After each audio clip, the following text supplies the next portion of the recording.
Hello எல்லோருக்கும் வணக்கம். நான் இந்த வாட்டி என்ன ரெக்கார்ட் பண்ணலான்னு யோசிக்க போகும்போது என்னோடய பழைய பாட்காஸ்ட் பார்த்தீங்கன்னா, நான் ஸ்விக்கி சிவமையா வந்து ஸ்கூல் டேஸில் இன்ஃப்ளூயன்ஸ் பண்ணாருங்கிறத பற்றி எழுதியிருந்தேன். அதுக்கப்புறம் அவர் எப்படி அடல்ட் லைஃப்பில் இன்ஃப்ளூயன்ஸ் பண்ணார், அவர் எப்படி எத்தனை பேர்த்துக்கு எங்கள் ஜென்ரேஷனுக்கு இன்ஃப்ளூயன்ஷியலாக இருந்தாருங்கிறது நான் இந்த மாதிரி ஒரு ஆப்பர்ச்சுனிட்டி எடுத்து இதில் ரெக்கார்ட் பண்ணலான்னு வந்தேங்க. ஸ்விக்கி சிவமையா எல்லாத்துக்குமே தெரியும், எஸ்பெஷலி 90s வளர்ந்தவங்களுக்கு தெரியும். இந்த நாள் இனிய நாள் பேசினார். அப்புறம் பக்தி உலகத்தில் அவருக்குன்னு ஒரு தனி பேரை கொண்டு வந்தார். அஃப்கோர்ஸ் எங்கள் ஜென்ரேஷனுக்கு அவர் இருந்தாலும் அதுக்கு முன்னாடி இருந்த ஜென்ரேஷன்ஸ்க்கு ரொம்ப பாப்புலராக இருந்தவங்க புலவர் கீரன், அப்புறம் கிருபானந்த வாரியார் சுவாமிகள். எங்களுக்கு அது அவ்வளோவா பிடி கொடுக்கல, இல்லை எங்களுக்கு வர டைமுக்கு இவர் இருந்ததுனால அவங்களெல்லாம் நாங்கள் ஃபாலோ பண்ணல. இன்னொன்று, இவர் வந்து தனித்துவம் எதுன்னு நீங்கள் எல்லாத்துக்குமே பார்த்தீங்கன்னா எல்லாத்தையுமே எளிய முறையில் சொல்லுவார். ஒரு விஷயத்தை நம்ம ஈஸியாக புரிஞ்சுக்கணும் அப்படிங்கிறதுக்கு வேண்டி ஒரு சாதாரண ஒரு மனுஷன், அதை படிப்பறிவே இல்லை, சுத்தமாக தெரியாது அப்படின்னாலும் அவரோட பாணி எப்படின்னா அதை வந்து அப்படியே அந்த உலகத்துக்கே அவங்கள ட்ராவல் பண்ணி கொண்டு போயிட்டு அது முடிக்கும்போது பார்த்தீங்கன்னா பெரிய புராணமோ ஏதாவது ஒரு திருக்குறள் பற்றி அவர் எக்ஸ்பிளைன் பண்ணாரோ, இல்லை அவர் ஏதாவது ஒரு ஜென் ஸ்டோரிஸ் பற்றி சொன்னாரோ, இல்லை புத்த மதத்தை பற்றி அவர் பேசினாரோ, அதை பற்றி ஆழமாக ஒரு அறிவுபூர்வமாக உங்கள் ஆன்மாவில் போய் சேர்த்திடுவார். அதை நீங்கள் முடிச்சுட்டு போனீங்கனாலே ஏதோ உங்களுக்குன்னு ஒரு நாலேஜ் கிடைச்ச மாதிரி இருக்கும். அது வந்து ஒரு நிசப்தமான உண்மை. அப்புறம் இது ஒரு அட்வான்டேஜ் என்னென்னா, நீங்கள் அவரோட தகுந்த புக்ஸ் எல்லாம் படிச்சுட்டு திருப்பி அதே ஸ்பீச்சை கேட்டிங்கன்னா உங்களோட அர்த்தம் வந்து கொஞ்சம் அடுத்த லெவலுக்கு போயிருக்கும். அவர் என்ன சொல்ல வந்தாருங்கிறத நீங்கள் புரிஞ்சுக்கிற சக்தியை நீங்கள் உங்களையே டெவலப் பண்ணியிருப்பீங்க. ஒரு பக்கம் அவரோட பக்தி உலகம், இந்த பக்தி உலகத்தில் ட்ராவல் ஆனும்போது அவர் சொன்ன இம்பார்ட்டன்ட் திங்ஸ். அப்புறம் ரெண்டாவது, அவர் அந்த ஷார்ட்டு இந்த நாள் இனிய நாள்னு சொல்லிட்டு காலையில் சொல்லிட்டு போவார். நாங்கள் அந்த சன் டிவியில் கேட்டுட்டு போகிறதுங்கிறது ஒரு ஸ்பீச்சாக போயிட்டுருக்கோம். அப்புறம் இன்னொன்றும், இது மாதிரி இன்டலெக்சுவல் ஸ்பீக்கர்ஸ் அவங்களோட ஒரு இன்புட் எப்படின்னா, நம்மளை மாதிரி இந்தியா மாதிரி நாடுகளில் வந்து உங்களுக்கு சைக்காலஜி, சைக்காட்ரிஸ்ட் எல்லாத்துக்கும் வந்து பே பண்ணுறதுக்கு ஆப்பர்ச்சுனிட்டிஸ் கிடையாது. அவ்வளோ நெரிசலில் போயிட்டுருக்கோம். அப்போது நீங்கள் இந்த வசதிகள், யூடியூபு, நான் இருக்கும்போது கேசட்டு, சிடி இது மாதிரியெல்லாம் இருந்தது. அதெல்லாம் வந்து கேட்டுட்டு போகும்போது இவரோ ஒரு கூட ட்ராவல் பண்ணுற மாதிரி இருக்கும், யாரோ ஒரு நண்பர் பேசுகிற மாதிரி இருக்கும், புது புது அர்த்தங்கள் கொடுக்கும், ஒரு சூழ்நிலையை எப்படி சந்திக்கலாங்கிற ஒரு அறிவு கூர்மையை அது திறன்பட்டு கொடுக்கும். வெறும் ஸ்பீக்கராக இல்லாமல் அவங்க வந்து நமக்குன்னு எடுத்து சொல்கிறது வந்து ஒரு தனி விதமான பொக்கிஷம். அப்புறம் அது போக ஒரு தனி மனிதராக வந்து எனக்கு பழகக்கூடிய வாய்ப்பு கிடைச்சிது. அவரோட அந்த அன்பு, அந்த சமயத்துக்கு தகுந்த உதவி, இதையெல்லாம் நான் அனுபவிச்சிருக்கேன். என்னோடய பர்சனல் லைஃப்பில் அதெல்லாம் நடந்திருக்கு. நானும் கண் கூட எல்லாம் பார்த்துருக்கேன்.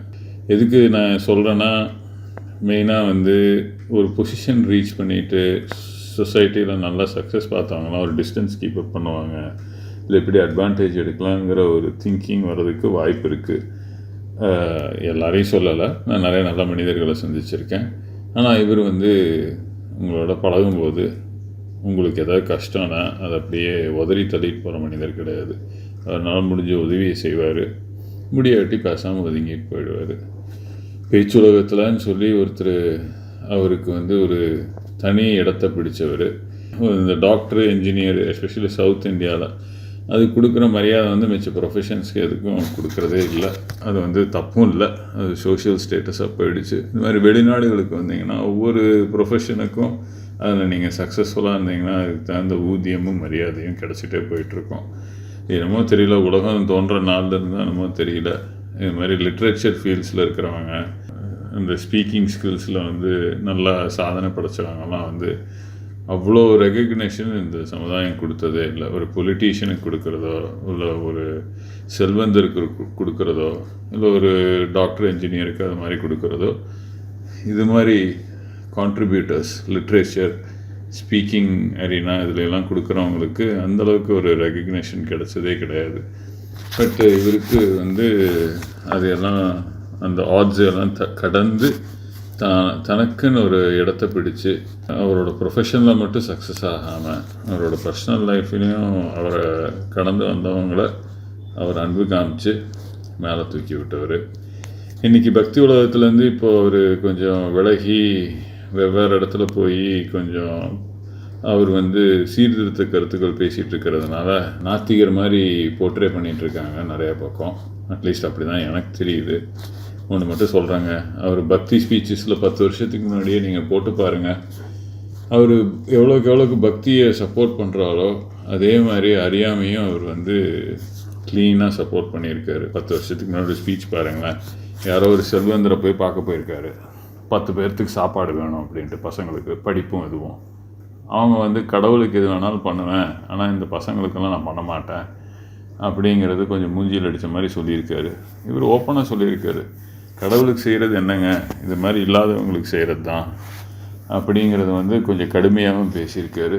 இப்போ இந்த காலகட்டத்தில் அவர் அது கொஞ்சம் ஆணித்தனமாக பேசிகிட்டு இருக்கிறதுனால அவரை நிறைய மிஸ் அண்டர்ஸ்டாண்ட் பண்ணிட்டாங்க என்னை பொறுத்த வரைக்கும்.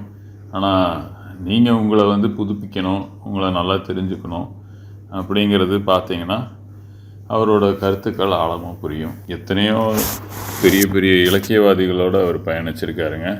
நீங்கள் தமிழ்நாட்டில் வந்து எந்தெந்த ஸ்பீக்கர்ஸ் நமக்கு வந்து ஒரு பப்ளிக்கு தெரியணுங்கிற மாதிரி அவர் கொண்டு வந்திருக்காரு தெரியுங்களா?